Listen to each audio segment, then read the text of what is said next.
Hey, party people, can you see me now?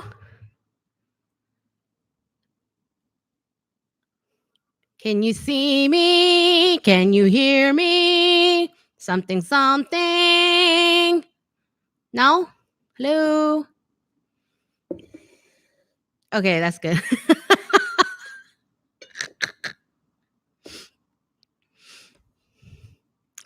So, okay, I want to start off with just a couple of announcements. Number one, next week, I will be continuing to do the Tuesday YouTube live stream, but I'm going to do it at a different time so that I can catch people, because I know that only about 40% of my audience lives in the US. And I know that I have like a lot of people watching from Europe and so forth. So next week, I'm going to be doing the live at 11 a.m. Pacific time, which is 7 hours earlier than today, so I can catch some different people with their questions. Number two, it has been brought to my attention that I made an error in my fashion history video. There was this part where I said divided skirts or divided trousers, and I meant to say divided skirts, not divided pants, because pants are already divided. So you know that part where I was talking about how women, when they wanted to ride bicycles, they had to wear special skirts because they weren't allowed to wear pants yet? Yeah, they're divided skirts. So there's that. Germany, it's 3 a.m. here. Hello, Germany. I'll be in Berlin in September. How often do you travel to the fashion capitals? And if so, are you planning on doing any meetups there? These cities have too many fashion students. Listen, I was going to talk to y'all about that today anyway, so I'm glad I caught that. So, oh, hello, husband. When did you quietly sneak in? I bought stuff for salad because you wanted it, if you wanted to make it. Okay. So I'm going to be in Paris and Berlin in September. I'm going to Paris for Premiere Vision. So I will be there September 14th through... When are we going to Berlin? The 24th? And then we're taking the train to Berlin on the 24th. And so I'm going to have a meetup in Paris at some point there. And then culottes. Yeah, I guess the divided skirts end up being culotte-ish in the future. And then I'm going to be in Berlin September 24th through the 28th. And I don't know how much of an audience I have in Berlin, but if there's a lot of people who want to meet up, I'll have a meetup in Berlin. Eyebrows on fleek. Listen, you know who has the best eyebrow pencils in the world? Japan. Okay. Go to any Japanese drugstore and pick up whatever cheap eyebrow pencil, and it'll be the best one you ever used. Okay, let's scroll up and let's get to some early questions. How do you get inspirations for your designs? It's pretty random, and you kind of have to be open to it. And if you're in a design rut, you need to go do something that you don't normally do. Go see things that you don't normally see. Go watch a movie that is totally not your style of movie that you normally enjoy. Go to a museum exhibit that is not a fashion exhibit. Like, I love fashion exhibits, but there's so much more out there that you can learn from.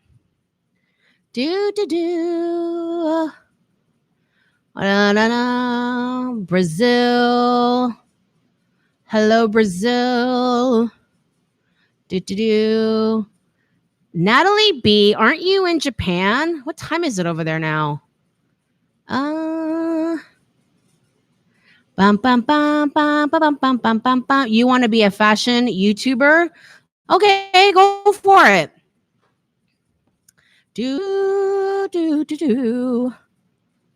Nah. I'm just like scrolling through the questions. Good evening from Ireland. Wow, that mic looks professional. Yeah, this is the mic that I bought a few months ago because my husband was annoying me every single day, suggesting I do a podcast. And so I figured I should have like a fancy podcast mic so that I could have that fancy podcast voice, that NPR voice. Good evening and welcome to NPR. So I got it, but it works really nice for voiceover. If you haven't noticed my most recent videos, I think the voiceover sounds a lot nicer because this mic is so much nicer. I like your shirt. Yes, My Little Pony. The OG My Little Pony. Who's old enough here that they watched and played with OG My Little Pony like 800 years ago? Okay. And yeah, so this mic is like super nice. And let's see. Right? Looking official with the podcast mic. I don't have anything to do with fashion, but I love all your videos. I get that a lot. Thank you. Thank you. Houston, Texas. Oh my God. Is it like 100 and set, like sweaty degrees over there? 3 a.m. in Germany. Wait. Why is this rolling so fast? If you had to work at something else other than fashion, what would it be? I really like cooking. It's very relaxing. But people say that if you really love cooking, then you shouldn't do it for a job because it will sap all your joy. Because working in a kitchen is super hard work. And I have my best friend. He owns a food truck. And sometimes he'll get hit with an emergency and he'll ask me to work on the truck. And yeah, I'll typically run the cash register in the front of the truck, or sometimes I'll make sandwiches. And when it gets busy, it's kind of nuts. So I don't really know. I've wanted to do fashion since I was a little girl. And there was a brief period I wanted to be a lawyer. And my dad was so excited because he's like, you're so good at arguing.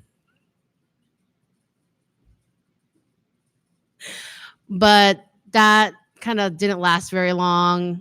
And then one time when I was in junior high, so, I had the typical Asian parents who want your kid to be either a doctor or a lawyer. And one time in junior high, I got a double nosebleed. And I passed out at the sight of my own blood. And my dad was like, I guess you can't be a doctor then.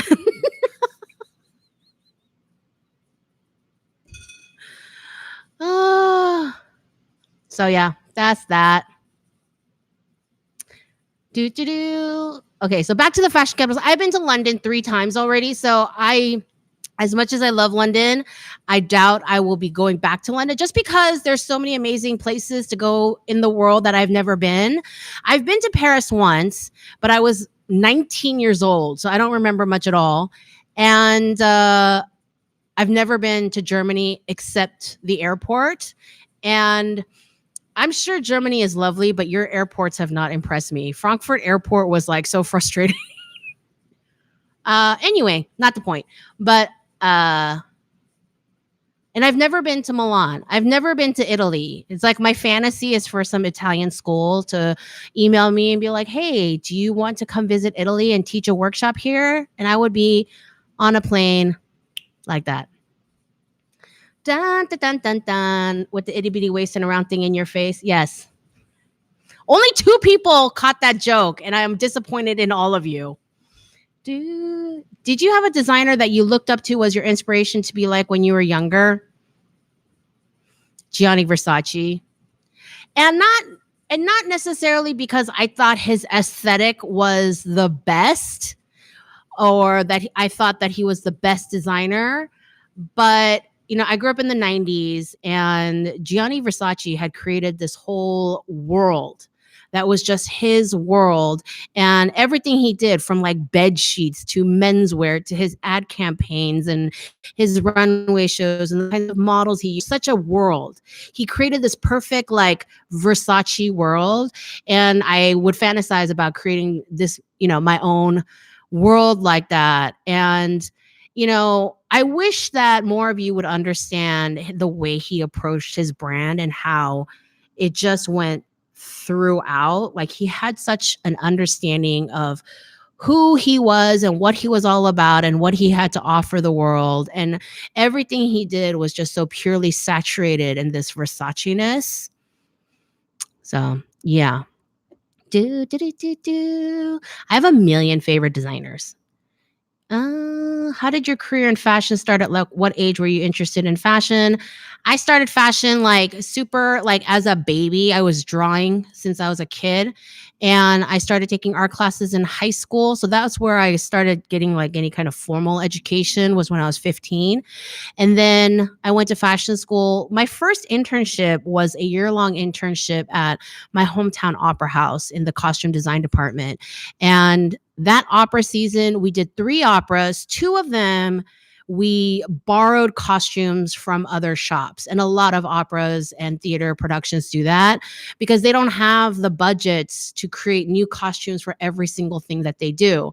And so costume shops are constantly borrowing from other costume shops. And so we did Pirates of Penzance and Aida borrowing. And so we worked on fittings, and that's where I learned about corsets. I learned what corsets should look like in order to really opera singers is where you test corsets, right? Where they're like busting through the seams and the lacing and they're singing. And I would work backstage, and that's where I learned how to lace corsets properly. And then throughout the year, we were building costumes for La Sonambula. So we're like dyeing silks and making these big poofy skirts. And yeah, so that was fantastic. And that was all throughout my senior year of high school. Then I went to fashion school. I did a couple of internships while I was in school, but I was poor. I was a broke college kid. And so there were some internship opportunities that I didn't get to participate in because I had to make money, and I did private tutoring gigs a lot because private tutoring made a lot of money, and I needed to pay for things like fabric, so much fabric.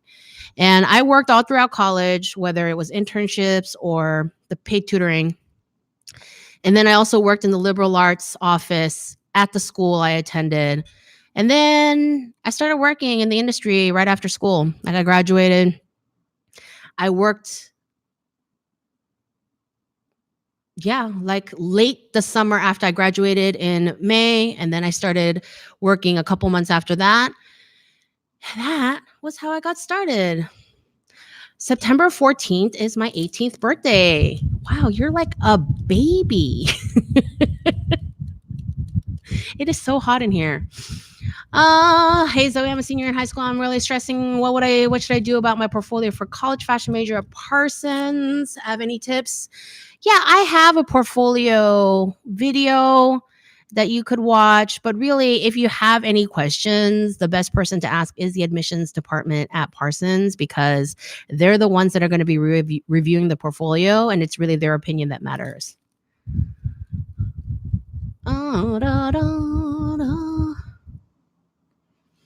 Keep this a fashion channel and not makeup. It's not really a makeup channel. It's 4 a.m. here in the Middle East. Oh my.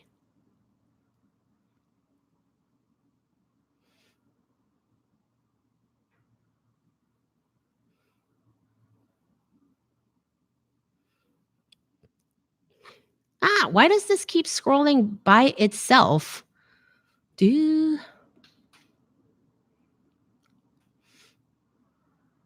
Wait. Zoe, any comments on Barneys filing for bankruptcy? I have a million things to say about that.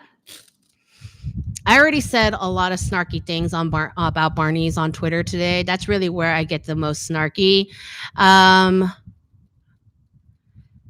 So Barneys, for those of you who don't know, Barneys has filed for bankruptcy, and They have 27 locations and they're going to close 22 of them. And according to my source, they are the 5 stores are going to be 2 in New York, 1 in Vegas, 1 in Boston, and then 1 more that I can't remember. But yeah, they're shutting down 22 locations. That is a lot of jobs. And if you were with me at my live stream last week, I made the comparison with Blockbuster and Netflix and how if you are a company that has been around for a long time and you refuse to change with the times, then what is going to happen is you are going to be the Blockbuster of your industry. You're going to be that laughing stock who didn't keep up with the times, who didn't make the necessary changes, who saw competitors like Netflix coming at them, and they didn't do anything about it because it was hubris. A lot of it is hubris, okay? I was mocking Barneys earlier on Twitter today because after they had announced the bankruptcy, like all over the news, their tweet today was about how they were an institution. And it's like, it's that kind of thinking that will ultimately fail them. Okay. Have you heard that? If you are from the US, then you've probably heard that term, too big to fail. And they think that institutions, they think that they are too big and too well respected to fail. But here's the thing, consumers, they don't care about saving institutions, okay? When Sears went out of business, when Sears filed for bankruptcy and all of that, everyone and their mother started waxing poetic nostalgia about how bad it was that Sears was going out of business. And I remember shopping at Sears and I remember this, blah, blah, blah. But it was all about memories from 20 years ago. No one was shopping there anymore because Sears was not giving anyone a reason to shop there. Okay?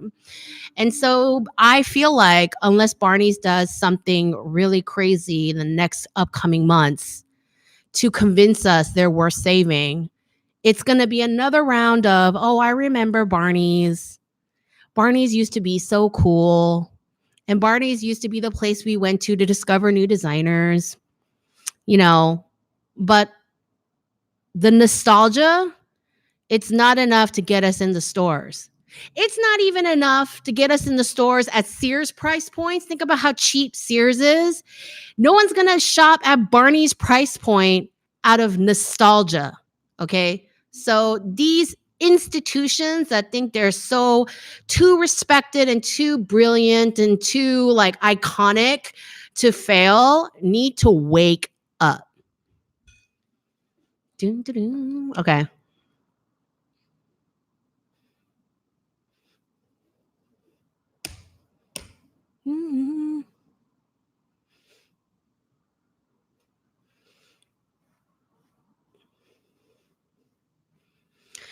You're attending Premier Vision. I'd love to hear an interview with a wholesale sales rep or something related to breaking into the wholesale trade as a small brand.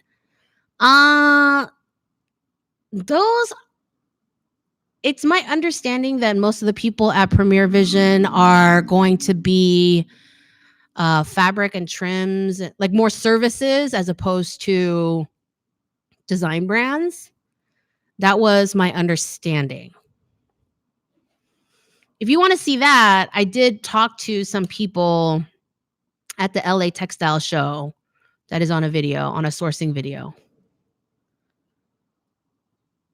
That My Little Pony t-shirt reminds me of your comment on Guapei's teddy bear collection. No, I liked it. I don't know if I made it sound derogatory. I didn't. I thought it was cute, like how very whimsical she was. She had so many freaking teddy bears.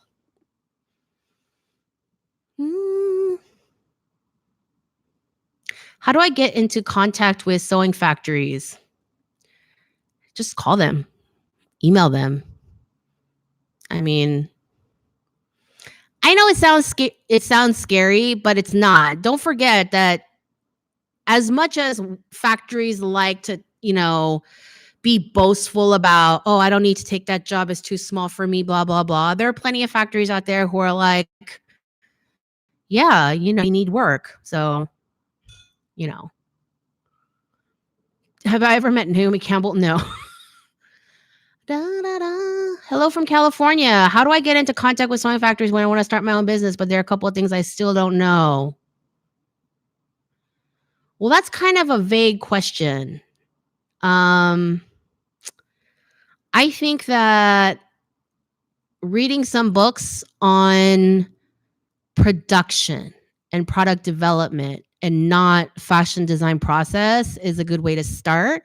Kathleen Fasanella wrote a book on, basically it's a how-to guide for fashion entrepreneurs. So anyone who wants to start their business in the soft goods being anything that is made out of fabric. So that's a good place to start for sure. And whoa.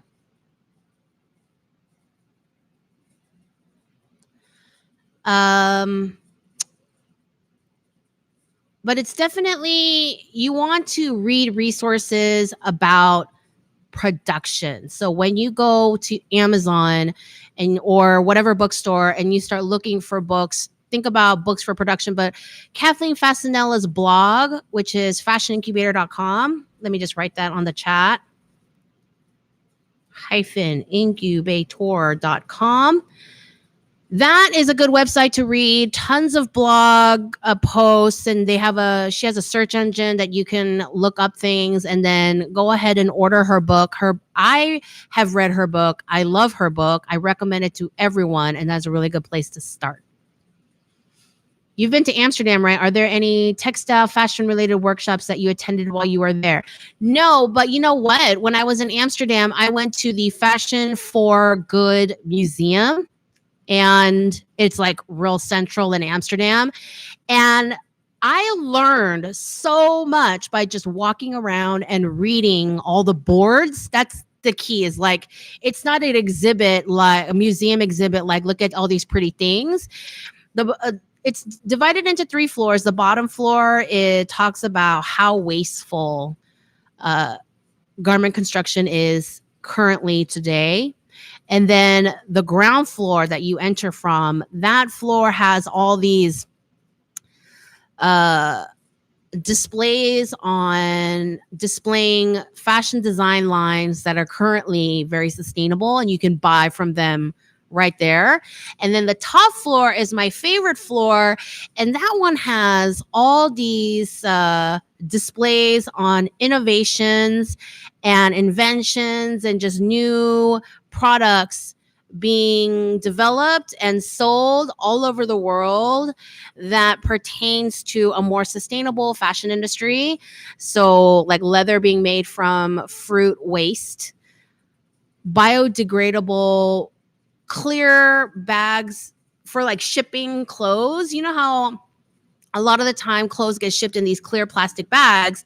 So instead of those, this Israeli company created these bags that look just like those clear plastic bags, but they literally biodegrade in 3 months. So different ways of dyeing fabrics that use less water. When you hear this, read up on all this stuff, people are making clothes out of mushrooms, and it's really cool. So I highly recommend you go to that museum. So White Raven, thanks for the tip. I hope that was helpful. You should definitely go to fashionincubator.com. Hello, Colombia. Momo. Momo, are you still at your friend's house stealing their Wi-Fi?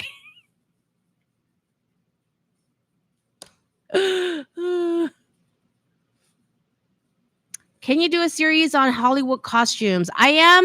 We did touch on that last week. I am going to throw up a poll on the community tab so people can vote, but that does sound like it's going to happen.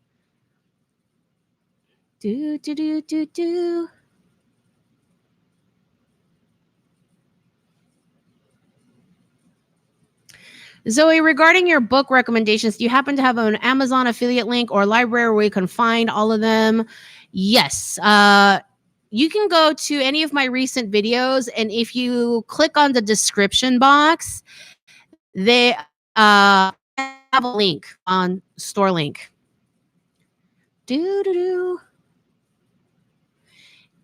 Any advice for someone who is hoping to pursue fashion journalism? I'm currently a junior in high school. There are some schools that offer a fashion journalism degree. I would say that you would really need to learn fashion history, especially you would have to learn fashion history as well as journalism history, your language skills, depending on what language you use mainly and you are going to use to write in. I'm always careful about that because I have such an international audience, but your language skills really need to be on point. And this is going to sound really rude, but you're going to need a day job in the beginning because journalism is a kind of a dying industry right now. And you're probably going to be making like really small change freelance articles for a long while. Someone had left me a comment the other day saying, Zoe, do you feel like you are discouraging students from pursuing fashion? When you talk about kind of like the negative aspects of the industry. And to me, I think that it's misleading students if I'm not being as realistic as possible about the way the industry is now.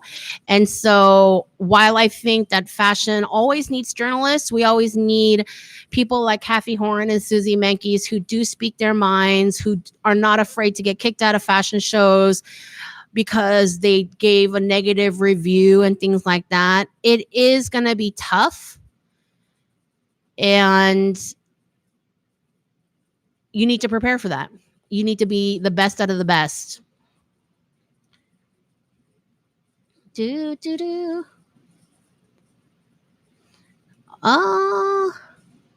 The Apparel Industry Board, Inc. in Chicago can help designers connect with small minimum factories and pattern makers. Oh, that's very cool. Y'all should take note of that from Debbie Cat.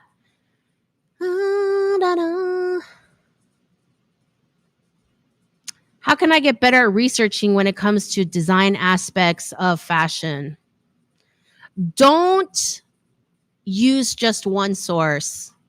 Don't just go to the internet and assume that you can get everything from the internet. There's so many things on the internet, but not everything is there. And go to the library and get some books. And maybe you need to go look at things yourself. I cannot express to people enough how important it is to go out in the world and just go look at clothes. And I mean that in a lot of ways. Go people watching in a busy area and see what people are actually wearing in your city. And go shopping and pay attention to the price point that you're shopping at. And look at the quality of the clothes. Look at what trends are selling. Go look at the sales department.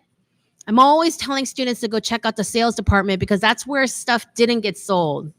So 1 or 2 pieces is fine, but if you see the same shirt, like 8 of them in the sales section, there is something wrong with that shirt, and you should go pick up that shirt and try to figure out what is wrong with it that nobody wanted it.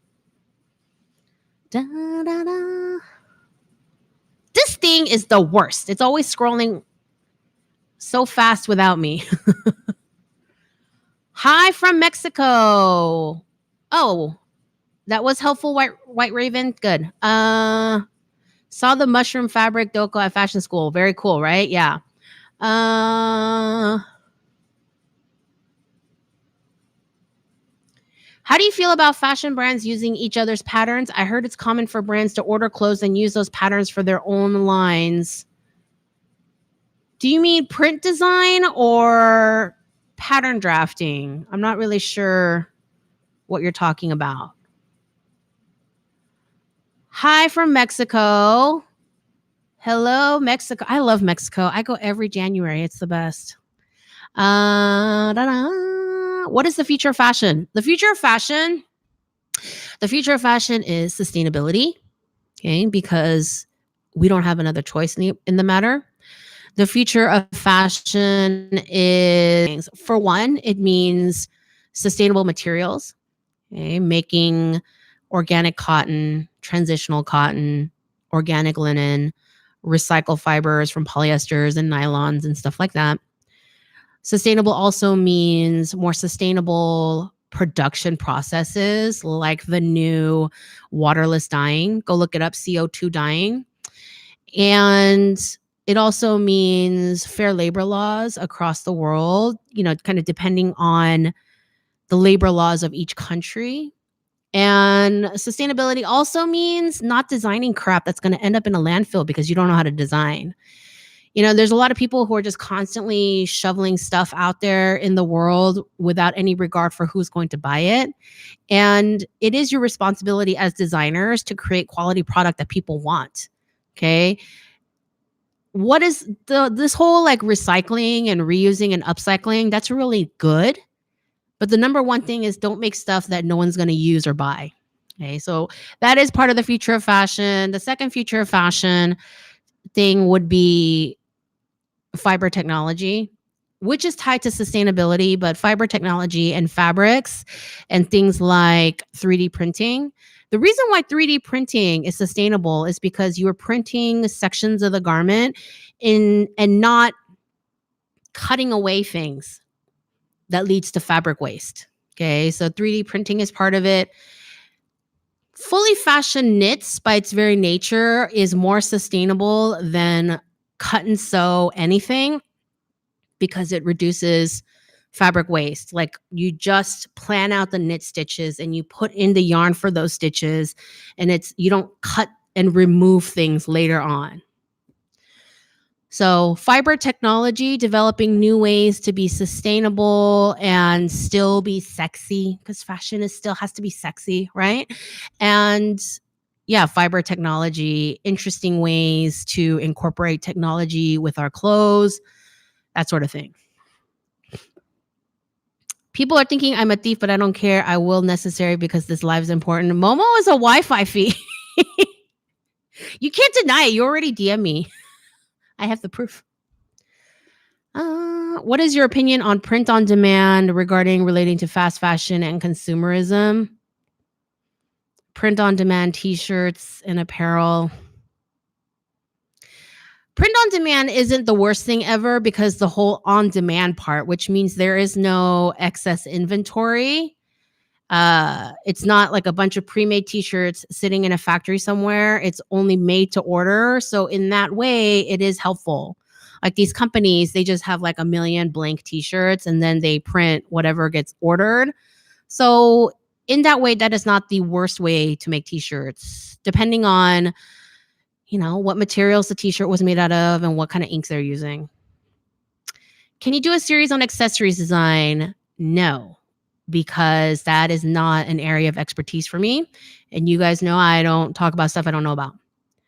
Stella McCartney is using spider silk. I definitely want to do some research for that type of fiber. Yeah. I've read some like super dry, like kind of obscure studies on where they study spiders and spider silk because it's some of the strongest stuff in the world. And, you don't have to kill any spiders for it. Very, very interesting. I come from the cultural management background, which is pretty difficult in Mexico right now. I'm starting to get into sustainable fashion industry. I wouldn't like to completely detach myself from culture. What is your recommendation to combine those two areas? I don't know what cultural management means.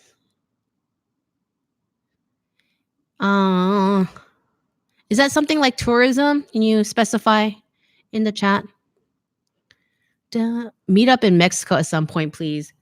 Here's the thing: I don't know where I'm going to be in Mexico for the Mexico thing is a thing I do with my husband for a few days. And I usually end up going to a really touristy town like Cabo or Puerto Vallarta.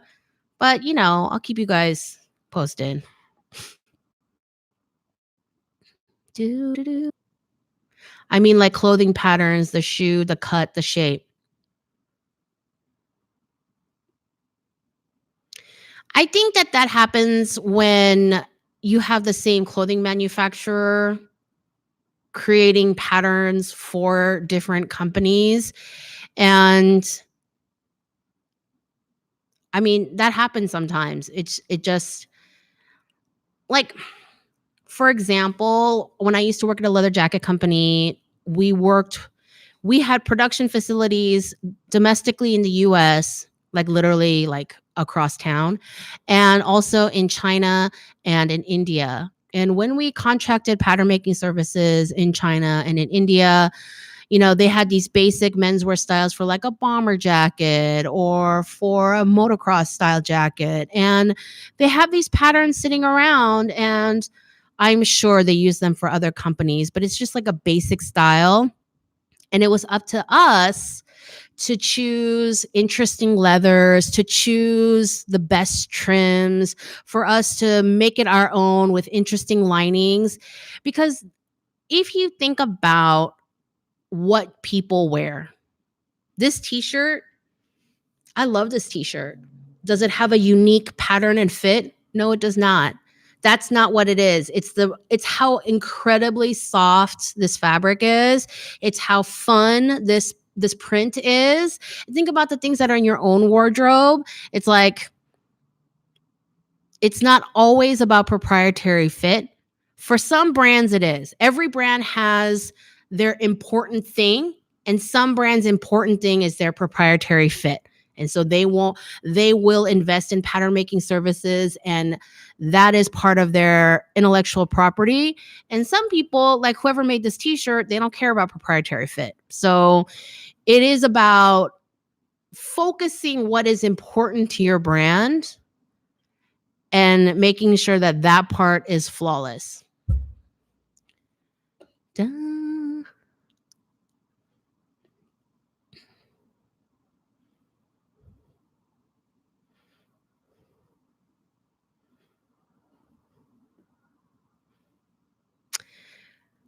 I absolutely love your channel.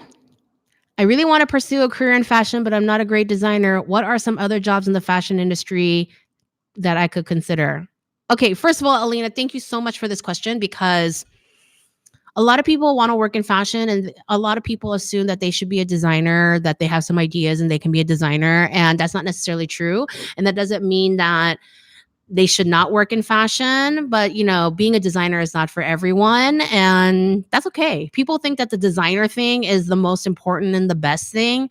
No, the most important and the best thing is to find a career that makes you happy, that lets you sleep at night and things like that. So there are a lot of things that can be done in fashion depending on your own skill set. Like if you're a little bit more money and numbers and business oriented, fashion merchandising is kind of like design meets business. And they're the ones who do a lot of the planning, and they make a lot of the business, like kind of they're the bridge between the business and the design decisions in the design room. And studying fashion merchandising in school really opens you up to a lot of different kinds of design like artistic meets business sort of careers, like buying. If you want to become a buyer, you study merchandising, right? And if you're really a people person and you are more extroverted and you really know how to, you have the gift of gab and you really know how to get with people, maybe fashion marketing, PR, those are more your things where you are working with fashion companies and you're helping create this image for them that is like the most positive and, sellable thing. And so you can go into that. There are a lot of marketing degrees out there, and there are some even fashion marketing degrees that you can pursue. So that's two biggies. And if you just like making stuff, pattern makers make good money. In the design room, pattern makers make the most money. So if you love making clothes, you can go into sewing, you can go into pattern making, product development. If you are into like data entry, which always reminds me of my sister, but if you're into data entry and details, you can go into tech design. Tech design is an area that always lacks people. Is sustainable a trend now in fashion? No, it's a way of life in fashion now. Sustainable clothing and sustainable production practices are never going to go out of fashion now. That's just our life now because of the state of the planet and how wasteful the fashion industry is. How do you personally utilize the principles and elements of design? Do you use the elements of your design in your critiques and of other design works? Yeah, I taught the principles and elements of design throughout several weeks in my color and design classes at the university, because my color and design classes were focused on color and design for fashion. And it's kind of tough. Not that it's not light and fluffy. It is a little bit more intense. And so I never felt that it was right, or I never found it like the right time to teach it in my videos. If there's a lot of interest in it, I might. It is really important. And the key is like balance, I would say, is the most important principle, where you are trying to find a balance within the garment of embellished and non-embellished and contrast colors and things like that. So I do utilize it. It's like one of those things where it's like back burner, like constantly. Whenever I look at the proportions of a landscape, of an outfit, of a lineup, I start automatically repositioning things in my head.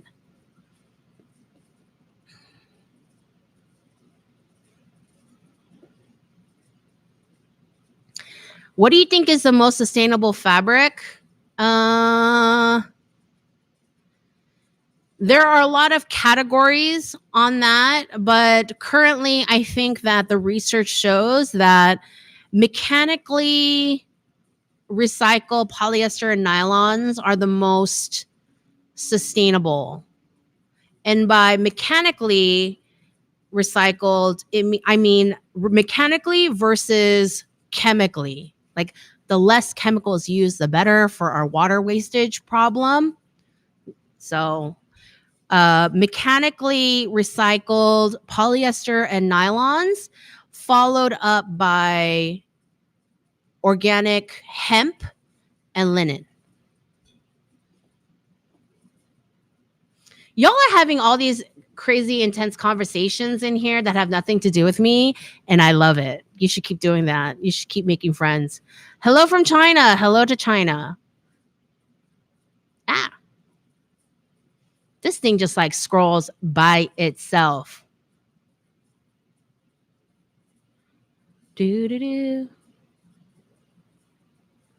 I should look into Academia Riachi. They need better teachers. I don't know what that means. Here's the thing. This is my personal goal and fantasy. So if y'all want to help me reach my goals, this is the deal. I love teaching more than anything. Like people ask me all the time why I quit my design house. It's because when I was designing full time and I had my own line, that's when I started teaching at the university. I got offered this university teaching job, and I did one class a week because that's all I had time for while I was running my own business. And it was Tuesdays at 8 a.m. And I learned throughout the course of the semester that I look forward to Tuesdays so much because I love teaching so much. Like it was terrifying because I'd never taught my own class before, and it was at this huge, massive university where the fashion school was over 3,000 students. And yeah, but it was the best. And so I asked for more classes the following semester, and I closed up shop because I found teaching was the best.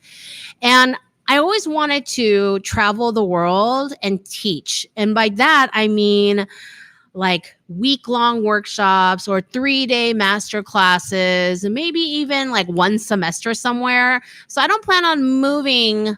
I love where I live there and stuff like that. So that's what I'm about. Cultural management is related to museums, cultural centers, funding for nonprofits, managing artists, galleries, etc. Okay, so how would you merge cultural management with fashion? That's your question. If you are, I mean, the first thing that comes into my head is funding for nonprofits. If you can figure out a way for you to create like, I live in the San Francisco Bay Area, and one of the reasons why our fashion industry isn't bigger is because we don't have the infrastructure for it, and we don't have a mayor or who is interested in growing that. And so if you are into cultural centers and funding for nonprofits, then maybe you can work on the building infrastructure in your city for fashion designers to help them get started, to, if you had training centers for sewing facilities. There used to be a nonprofit in San Francisco where it was basically this one massive room full of machines, all kinds of machines for all kinds of making things, and not just fashion and clothing, but just all kinds of machines. And that was really popular for a long time for people who wanted to get started, couldn't afford these giant industrials, or they just didn't have room in their house, or, all these other reasons. And so people would rent these machines. They would schedule themselves and rent them by the hour. You could do all these kinds of services to increase the infrastructure of fashion and help fashion and clothing making in your city grow.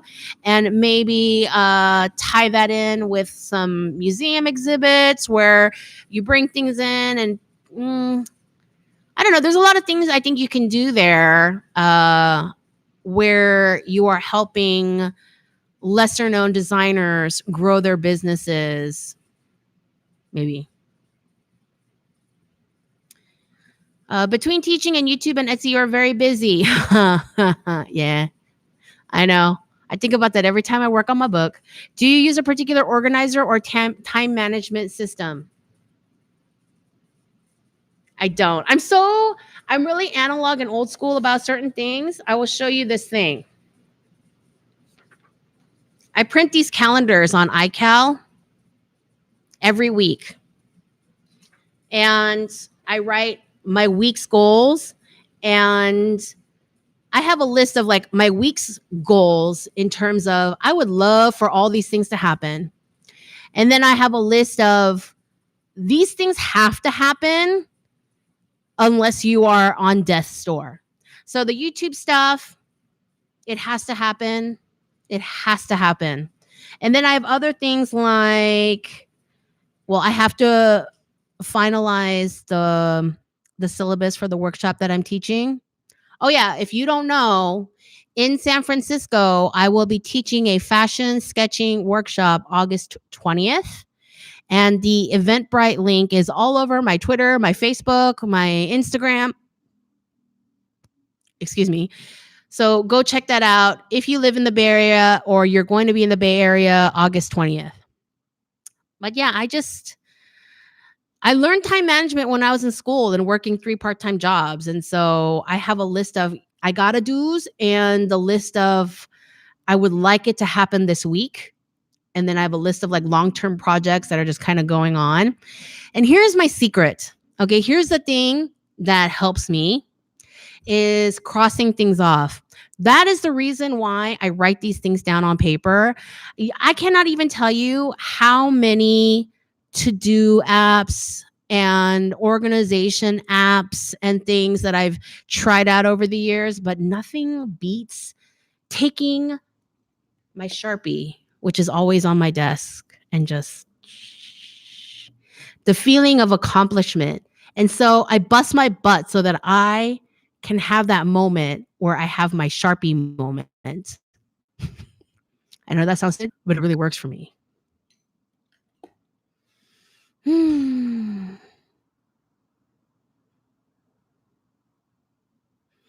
I lived in Asia for a couple of months and worked with one-on-one with a tailor who would make all of my designs after I sketched them up and sourced my fabrics. Do you have any advice on how I could do that similar here in the States? I don't see why you can't do that in the States. It's just a matter of finding a tailor. Just wanted to say I love you, Zoe. You're an amazing artist, fashion designer, illustrator. Keep up the great work. Thank you, Princess Wade. Is that Jane? Is that you, Jane? What's your favorite fashion era? Personally, to wear the 60s and the 70s. Professionally, that changes all the time. Do you think it's okay to have a multi-minded style, meaning you switch from many styles or just one style? Because I love all kinds of style. I'm always judged as weird because I switch it up. This is why freelancing works really good for me, because I get bored easily and I'm constantly switching up styles. So when you have your own brand, it is important not to confuse your customer. And if you're trying to figure out, what is different enough season to season, my suggestion is for you to go look up some designers that you like. If you go to Vogue.com and you click on runway and you click on whatever designer, they'll have a whole page where you see all their seasons. So go look at all their seasons and go look at how different things are collection to collection, season to season, and what things are similar, and test yourself on how you can keep things within one customer, but still play around with different themes season to season. And actually, one of the videos coming up is where I talk about customers and really nailing that customer, and that came out all wrong, but you know what I mean, and market research and stuff like that. But the reason why figuring out who your customer is so that you can focus your design efforts, so that when you want to kind of go off and do a different kind of collection, you're still serving your customer. Michael Taft asks, when are parachute pants finally going to come back in style? Dear Michael Taft, they may come back in style, but I will never let you wear them because I know where you live. That's the end of that. Can you talk about knockoff fashion? What's there to talk about? This is one of those things that as long as people are buying them, people are going to make them, okay? People who do knock off fashion, they're not in it for the love of fashion. They're in it for the love of money. And so the only way to get them to stop is for everyone in the world to stop buying them. And how is that going to happen? How do you feel about Zara's claim of becoming 100% sustainable in the near future? Do you think it's greenwashing, or is there a chance for them? I think it's a little bit of both. I think that some people do understand that it is a dire situation. I do think that this whole idea of being 100% sustainable is impossible for a company that just spits out so much crap. There was that article where the creative director or somebody was like, it doesn't feel like we make that many clothes. And it's like as soon as I read that, I said, I don't care about your feelings. The numbers and the landfills say that you are making that many clothes. So I don't care about what you feel you are making. Okay. So no company can be 100% sustainable unless they make a lot of moves to reduce their landfill donations. So I don't care if all your stuff is biodegradable. This term biodegradable, it gets waved around a whole lot, but it's like, yeah, if it eventually degrades in 100 years, it's still 100 years in a landfill. And there's got to be a limit for that, right? How did I miss you doing live weekly fashion news? You didn't. This is only my second week. Don't feel bad. Thoughts on Rihanna's new fashion house? I talked about that last week. I'm not excited. I love her makeup. I hear amazing things about it.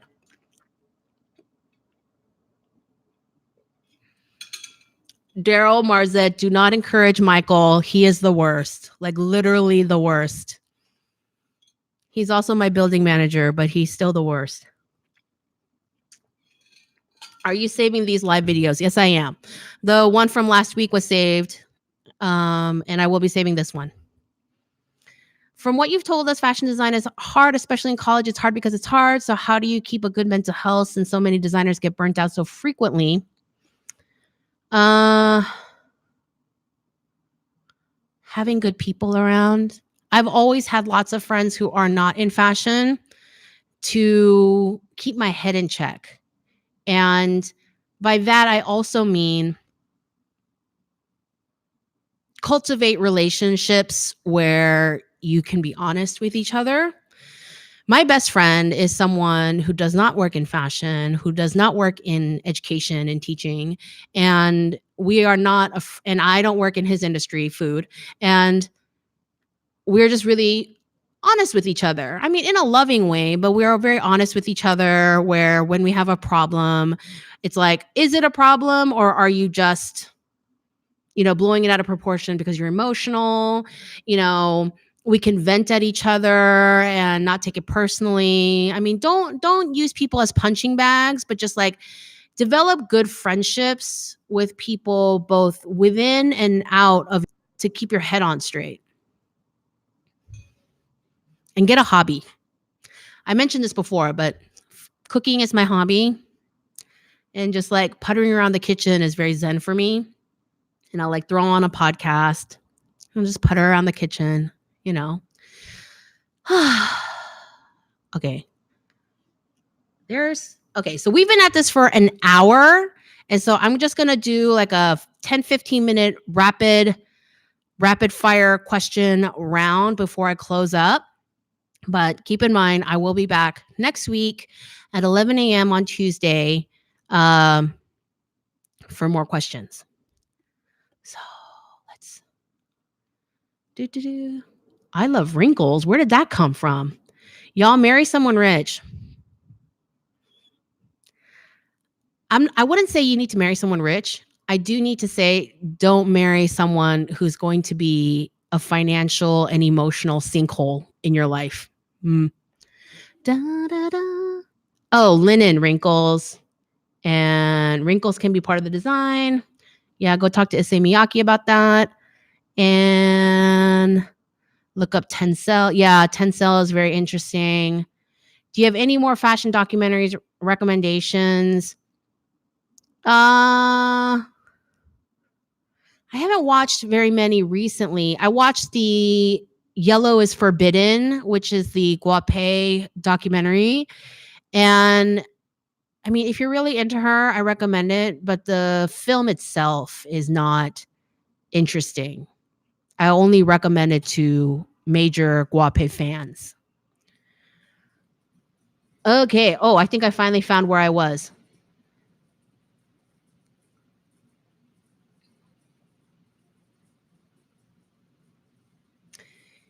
If I want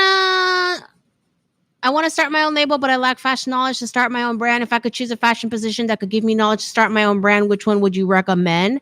I would recommend any kind of fashion position in a small company, because when you work at a small company, you have to put on a lot of different hats. And so you end up learning a lot more different aspects of the business.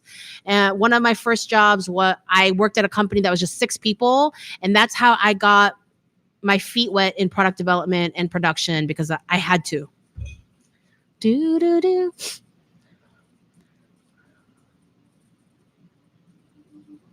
Pattern making work is too hard. That's why people get paid so well. That is.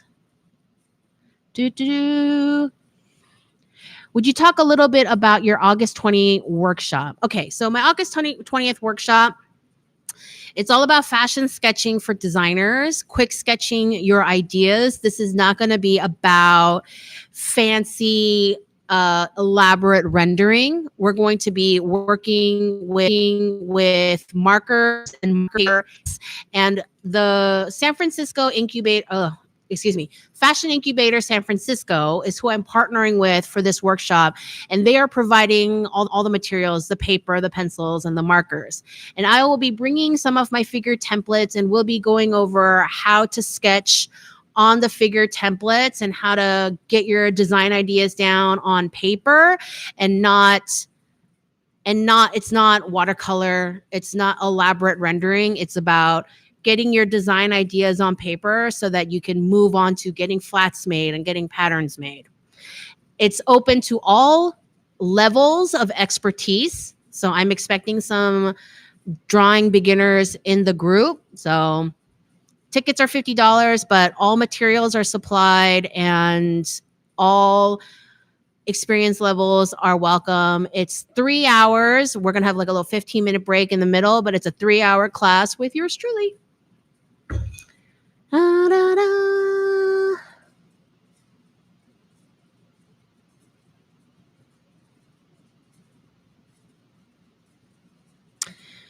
I am Mexican, want to study fashion design, cannot afford to study abroad. What advice would you give me to not stay in Mexico forever and learn from different places? You know, schools do have online programs. The university I used to teach at, the Academy of Art University, they have an intensive, like completely online Bachelor's of Fashion Design course.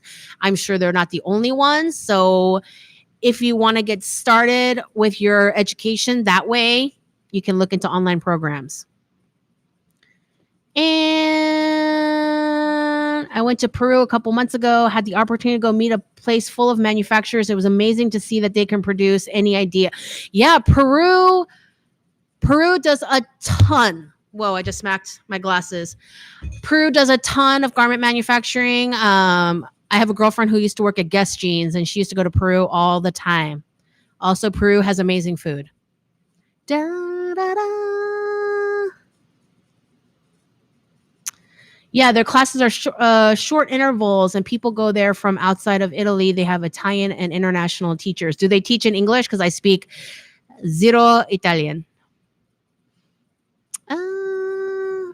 Y'all are having this intense debate about linen and sustainability in the chat, and I love all of you.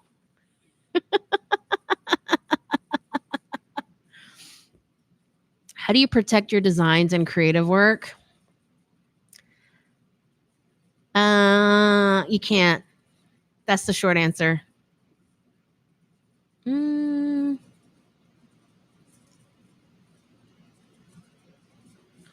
you do more biography video on Asian fashion designers? I'm planning on traveling the world and genders in terms of designers. I think a lot of people voted on Iris Van Herpen for the last one, but seriously, if you have ideas on who you want to hear about next, go to the Guape video and comment on that. The crossing out on to-do list is incomparable. I'm telling you, it's this like, it's an emotional, it's a rush. It's a high. It's like, yes, I did this. I finished. I don't have to look at it anymore. That's good for your fashion emotional well-being. Can you do another corsetry video? What would you like to learn about corsetry? I love the emojis in here. They look, because they're squished on the bottom, they look like little yellow gumdrops.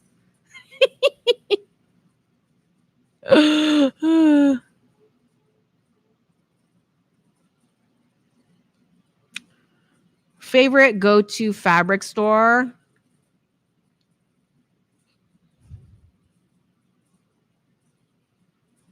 In the Bay Area, like if I want leather, I go to Hide House, which is up in Napa. And if I have like a dire fashion emergency, I'll go to one of the discount places. But Britex is overpriced. Didn't they go out of business? I actually save up a lot of fabric shopping for when I'm in LA And I go down to the garment district and I shop Michael Levine, B. Black and Sons, all the jobbers down in LA, International Silks and Woolens on Beverly Boulevard, and F&S Fabrics, which is in West LA. That's where RuPaul and Drag Race shop for fabric. I used to shop there when I was in school. Do. What is the most thankless job in the fashion industry? Janitors. Like, we would be swallowed up alive by thread bunnies if the cleaning crew were to quit.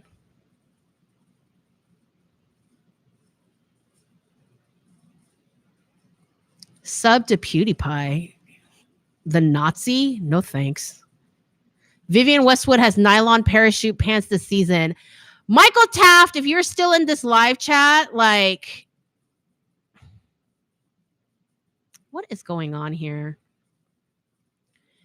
And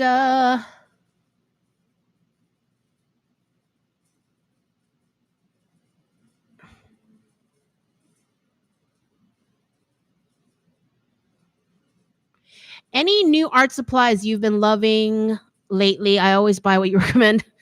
Well, okay. So if you want to know about what products I recommend to other people, you can go look at my Amazon store. I mentioned before that my Amazon store link is on in the description box of all of my videos. So go look at the more recent ones. And even if you don't shop on Amazon, you could just go and look at what I've been enjoying. What am I using lately? You know, I tried out that Hanenmule bamboo paper in my freelance tips and tricks video, and I didn't love it. It's so absorbent. It's very spongy, and I did not enjoy that. And so there's that. What have I been? That's the new thing I tested, and I did not love it. And I think that's it for new things lately.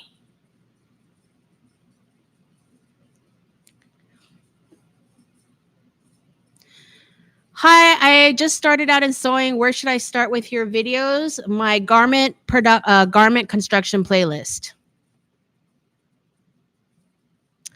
Zoe, you should do smaller Q&As on your Instagram stories. It's a lot. It's a lot. Like, I'm trying to work on my book, to be honest.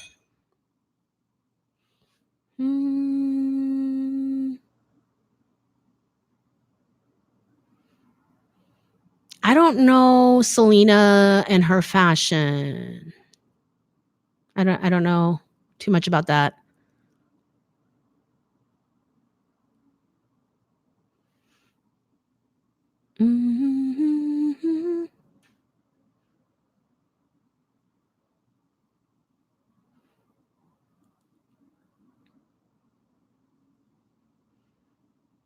What are some new unique art supplies that you recommend? Here's the thing that somebody has mentioned to me the other day, and I've been talking about it a lot, but nobody really talks about it, which is like this stupid thing. It is a little spray water bottle. And you can get those in any place where they sell toiletries and empty bottles for travel toiletries. It's like a little spray bottle full of water. And you know, when I paint with gouache and watercolor, I leave it on my palette and then I reuse it later. And then I also have like a traveling watercolor palette that I also use just in my studio. And I love the little water squirt bottles. I just spray all over my palette and let the water soak into my gouache for a few minutes while I'm setting up all of my other painting supplies. And then my gouache is and old dry watercolors and gouaches are ready to use by the time I sit down. They teach in English. Can you send me a link to that?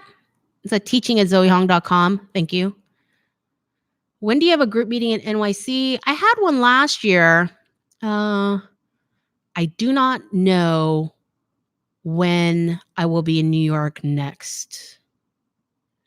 There is this amazing exhibit that is happening at the Met, not the camp exhibit. There's another exhibit coming into the Met in November that I'm hoping to check out.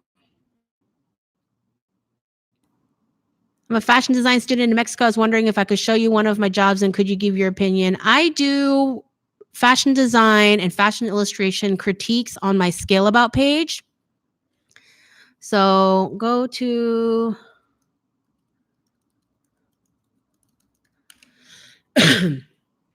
and that's where I do the reviews. Do-do-do. Do-do-do. Do-do-do. Okay, trying to get to. Yes, I will always save the live feed. Yes. What would you say are the major differences in between having a background in product development versus fashion design? Well, it always, of course, depends on the school that you attended, but in general, when the industry sees that you majored in fashion design, they think that you spent a lot of time in design process, in design classes, and then also some basic sketching classes. So they're assuming that you have an understanding of the whole mood board, color, fabric, design kind of process, that you understand how to draw flats, that you understand how to draw flats in Adobe Illustrator, that you have some basic Photoshop skills, and that you understand like how to take a creative vision and thread it throughout the design process to the end, and that you have some understanding of trends and shopping and what's going on in the world in terms of the garment industry, like the look of things. And then in product development, the assumption is that you studied more about pattern making and sewing. And I know most fashion design degrees also study pattern making and sewing, but the product development degrees, they study more of the software, and they should be familiar with a couple of different kinds of pattern making software. They should have studied grading. Grading is not something designers study, and a lot more sewing and production processes, learning more of those things, and not so much sketching, Adobe Illustrator, things like that. And maybe more like also tech packs.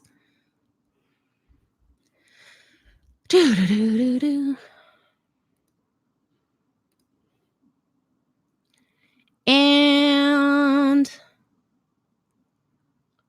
that is it. Last week, you mentioned that people only want to buy clothes that feel like pajamas. I mentioned that comment to a few people and they agreed. Yeah, people just want to feel super comfortable in their clothes. That's really the kind of life we live now. A friend would shoot water into old dry watercolor tubes using a hypodermic. I do have an eyedropper for more focused things. So, yeah.